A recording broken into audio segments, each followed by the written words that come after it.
பணம் சம்பாதிக்க வெளியூர் வெளிநாடு சென்றவர்கள் அவசியம் பாருங்கள். வெளிநாட்டில் வேலைக்கு சேர்ந்த உடனேயே சொந்த ஊரில் வீடு கட்ட நினைக்காதீர்கள். ஒரு 10 வருடம் அவகாசம் எடுத்துக் கொள்ளுங்கள். ஊரில் இருக்கும் உறவினர்களுக்கு காண்பிப்பதற்காக கடன் வாங்கி நகைகளை வாங்காதீர்கள். இந்த பணத்திற்கு ஊருக்கு வெளியில் வீட்டுமனை 3 முதல் 5 லட்சத்திற்குள் வாங்குங்கள். உங்களுக்கு மேலும் மேலும் பணம் சேர்ந்தால் கொஞ்சம் கொஞ்சமாக வீட்டு மனைகளை வாங்கி சேர்த்துக் கொண்டே வாருங்கள். நீங்கள் வசிக்கும் ஊரில் இருந்து 20 கிலோமீட்டர் தள்ளி வீட்டுமனைகள் 3 முதல் 5 லட்சத்தில் வாங்கலாம். இதுபோல் வீட்டுமனைகளை வாங்கி உங்கள் சேமிப்பை துவங்குங்கள். 10 வருடத்தில் நிச்சயம் 5 வீட்டுமனைகளாவது வாங்கியிருப்பீர்கள். கட்டாயம் உங்கள் வீட்டுமனையின் விலை பன்மடங்கு உயர்ந்திருக்கும். 10 வருடம் கழித்து உங்களிடம் இருக்கும் 5இல் 4 மனைகளை நல்ல விலைக்கு விற்று மீதம் இருக்கும் ஒரு வீட்டுமனையில் உங்களுக்கு பிடித்த மாதிரி அழகான பங்களா ஒன்றை கட்டிக்கொள்ளுங்கள்.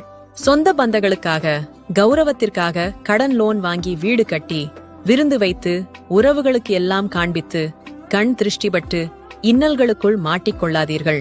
இளைஞர்களே, 30 வயதில் சேமிக்க துவங்குங்கள். 45 வயதில் பங்களா கட்டிக்கொள்ளுங்கள்.